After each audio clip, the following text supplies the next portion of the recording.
আসসালামু আলাইকুম দর্শক, আমরা এশার নামাজ পড়িয়া 12 তসবিহ জিকির গেছিলাম।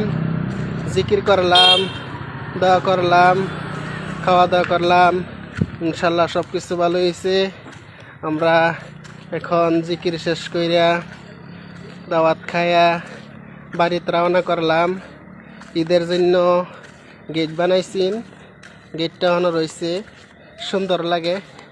তো ভাবলাম একটা ভিডিও বানাই আপনারা উপহার দেওয়ার জন্য ভিডিওটা বানাইতেছি।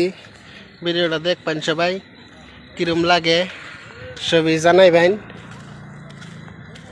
গেটটা যে বানাইছি ঈদের জন্য কিরম লাগছে গেটটা সবই কমেন্ট করবেন, কমেন্ট কইরা কমেন্টও জানাইবেন।